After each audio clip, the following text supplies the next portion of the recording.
지금 1년을 위해 하는 거는 일단은 지금 과학적 근거나 이런 것들을 제시하신 것은 아니고 일단 요걸 좀 잠시 중단을 하고 좀 더 추가적인 논의를 해보자 이런 이제 취지로 제가 이해를 하는데요. 그 부분에 대해서도 저희가 내부 검토를 하겠습니다.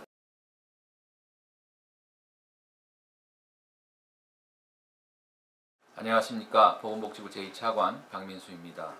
4월 8일 의사 집단 행동 중앙재난안전대책본부 브리핑을 시작하겠습니다.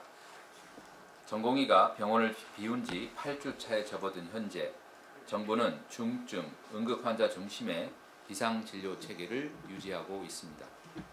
4월 첫째 주 평균 상급 종합병원의 입원 환자는 22,304명으로 지난주 평균 대비 1.4% 증가하였으며 상급 종합병원을 포함한 전체 종합병원의 입원 환자는 지난주 평균 대비 1% 증가한 86,573명입니다. 4월 첫째 주 평균 상급 종합병원 중환자실 입원 환자는 2,867명으로 지난주 평균인 2,926명 대비 2% 감소했습니다. 상급 종합병원을 포함한 전체 종합병원의 중환자실 입원 환자 수는 7,085명으로 지난주 평균인 7,154명 대비 1% 감소했습니다. 응급실 408개소 중 97%인 395개소는 병상 축소 없이 운영되고 있으며 4월 4일 기준 중증 응급 환자는 지난주 평균 대비 0.7% 감소하였습니다. 4월 4일 기준 상급 종합병원과 종합병원 권역응급의료센터의 응급실 근무의사 수는 488명으로 지난주와 유사한 수준이며 중환자실 근무의사 수는 지난주 424명에 비해 1.2% 증가한 429명입니다. 4월 5일 기준 중앙응급의료센터 종합상황판에 안과, 산부인과 등 일부 중증 응급질환에 대한 진료 제한 메시지를 표출한 기관은 16개소입니다. 정부는 중증 응급 환자가 골든타임 내 적정 치료를 받을 수 있도록 모든 역량을 집중하고 있습니다.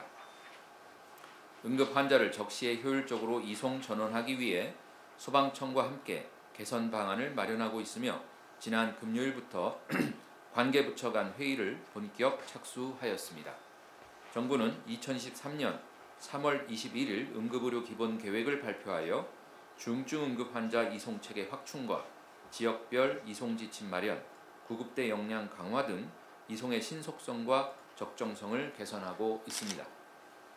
권역응급의료센터는 중증, 지역응급의료센터는 중등증, 지역응급의료기관은 경증 환자에 집중하도록 각 기관별 기능을 명확히 하는 등 응급의료 전달 체계를 개선하는 작업을 추진하고 있습니다. 정부는 중증 응급 환자를 적시 적정한 병원으로 이송하여 골든타임 내 치료하는 비상진료 체계를 더욱 강화할 수 있도록 응급의료 기본계획의 구체적 시행 방안을 조기에 추진하고 추가적인 보완 대책도 관계부처 합동으로 조속히 마련하겠습니다. 집단 행동이 8주 차에 접어들기까지 전공의의 공백을 감당하며 환자의 곁을 지켜주고 계시는 의사, 간호사 등 현장의 의료진께 진심으로 감사의 말씀을 드립니다. 의료 이용의 불편을 감내하여 주시는 국민 여러분께도 감사의 말씀을 드립니다.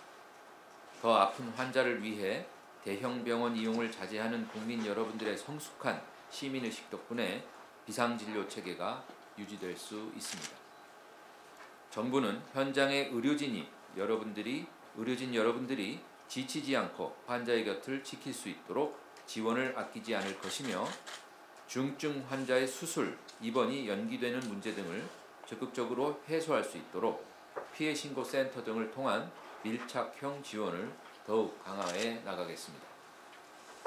정부는 의료 현장의 인력 공백을 완화하기 위해 지난 2월 8일부터 진료지원 간호사의 업무 범위를 확대하는 시범사업을 시행하고 있습니다. 시범사업은 보건의료기본법에 근거를 두고 있으며 이를 통해 진료지원 간호사의 법적 보호를 더욱 강화하였습니다. 현재 상급 종합병원과 종합병원에서 약 9,000명의 진료지원 간호사가 근무하고 있으며 약 2,700명이 추가로 충원될 예정입니다. 정부는 현재 개별 병원별로 실시하고 있는 진료지원 간호사 교육 훈련을 4월 중순부터는 대한간호협회에 위탁하여 표준화된 교육 훈련을 받을 수 있도록 하겠습니다. 전공의의 공백을 감당하고 환자의 곁을 지켜주시는 진료지원 간호사 여러분의 헌신과 노고에 대해 감사드리며 향후에도 진료지원 간호사 여러분들이 보다 안정적으로 업무를 할 수 있도록 조속한 시일 내에 관련 법적 근거를 마련하겠습니다.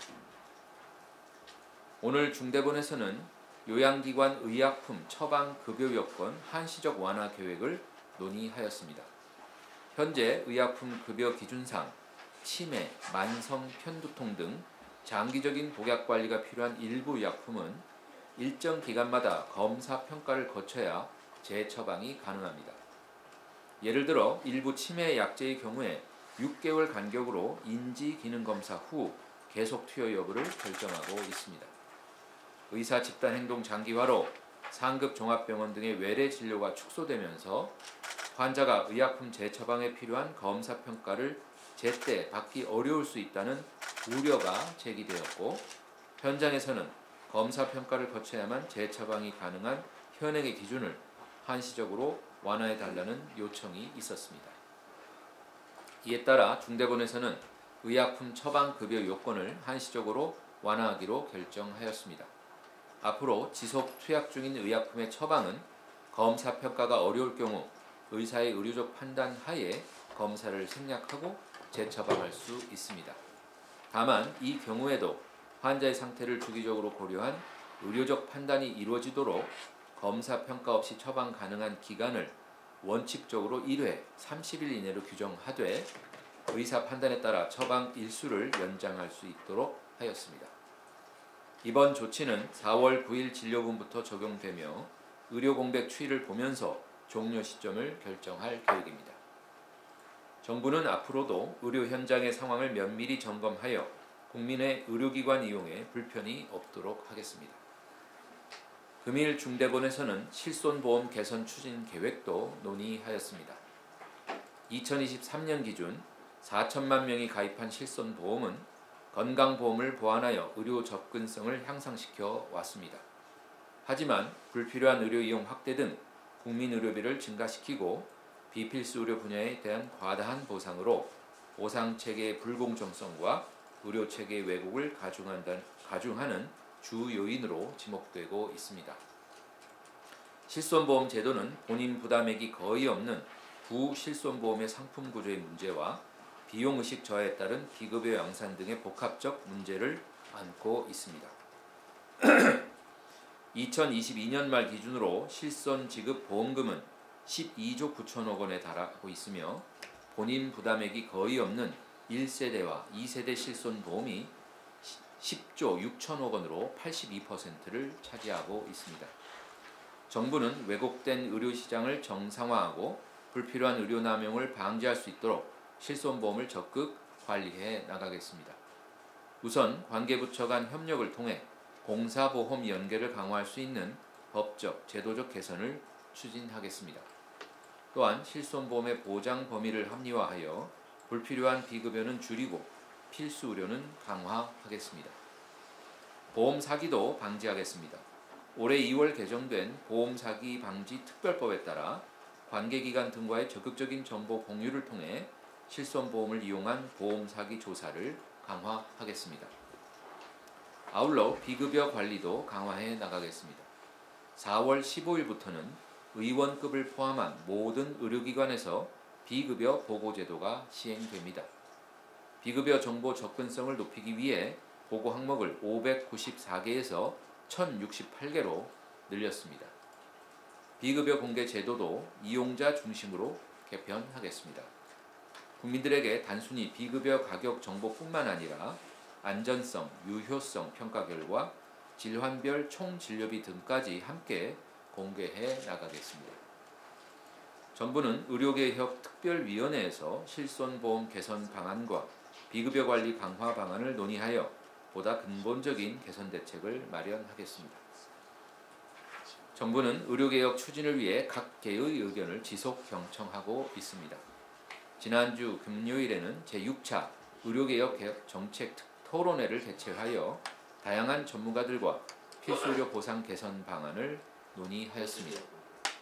토론회에서는 소아 연령 가산 확대 등 소아 진료에 대한 보상이 지속 강화되어야 한다는 의견과 지역에서 완결되는 의료 체계를 만들기 위해서는 성과와 연동된 공정한 보상 체계로 개편되어야 한다는 의견이 제시되었습니다. 또한 의료 이용 측면에서도 비급여에 대한 관리를 강화하고 실손보험을 합리적으로 개선해야만 전반적인 의료 이용 행태도 개선될 것이라는 의견이 있었습니다. 정부는 전문가 의견을 꼼꼼히 검토해 필수의료 공정 보상을 위한 세부 대책을 보완하고 차질 없이 이행하겠습니다. 정부는 의료개혁 이행을 위해 열린 마음으로 각계의 의견을 적극적으로 수렴하고 있으며 현장에서 제시된 건의사항에 대해서는 신속하게 개선이 이루어지도록 추진하고 있습니다. 지난 3월 18일 대통령께서는 아산병원 어린이병원을 방문하셔서 제대 후 전임의료 병원에 복귀 예정인 군의관들이 제대 전이라도 병원에서 근무할 수 있도록 방안을 마련할 것을 지시하셨습니다. 이에 5월 전역 예정인 군의관 총 6명을 3월 25일에 아산병원 등 각 병원에 파견하였으며 추가 파견도 검토하고 있습니다. 또한 의료 수가와 관련해서도 소아 산부인과의 정책 지원 수가를 더욱 상향할 것을 지시한 바 소아 외과 계열 수술 처치와 마취에 대한 연령 가산을 최대 1000% 인상하는 등 지난 3월 28일 소아 분야의 수가를 대폭 인상하였으며 5월 1일부터 본격 시행 예정입니다.